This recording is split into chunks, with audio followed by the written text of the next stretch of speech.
Now, katong hearing una, natong April 14, ug ako may pa-evaluaton, medyo dihado mahigalang prosecution ato. Ug pa-evaluaton ta mahigala, og sa boxing pa to makigala ng first round, pilde mahigalang prosecution ato.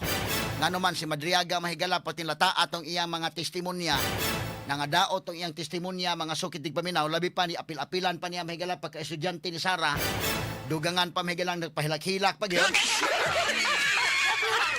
Na kung imong tan-aon ang affidavit mahigala paragraph 46 dito sa nagsugod og hilak, kadtong unod sa paragraph 46 wa gyud ang hilakan. So kadtong first round manghigala, first round ni adtong April 14, adihado mahigala prosecution ato. Medyo kapabor mahigala to mga pro Duterte atong panahon na. Ang mga anti-Duterte mahigala dihado, ang mga pro Duterte na pagkapabor.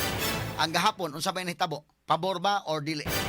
Kana mo itong explain karon buntaga mga sukitig paminaw. Ay gipresentar kagahapon mahigala ang ombudsman, ang AMLAC, gipresentar AMLC, gipresentar sad mga higala ang kinini ang BIR, pero wala mga kagalaan maabli tong box mahigala nga tuwa dito ang mga records.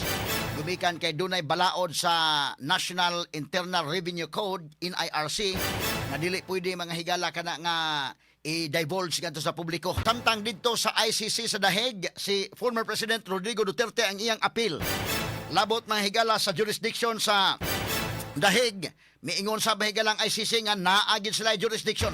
Straight to the point. Kung sa may sunod nga mahitabuan nga mi-insist man ang ICC nga naagid sila jurisdiction. Og samtang sa pikas bahin sa dugang mga balita sa abroad, US President Donald Trump ni hulagway sa Iranian government nga nagkasiak-siak na subay sa pag-extend ini sa ceasefire aron paghatag og higayon sa Iran pagpresentar og unified proposal. Pahayag ni ini si Trump human ang Iran wa motunga sa ikaduhang hugna sa peace talks o negotiation didto sa Pakistan.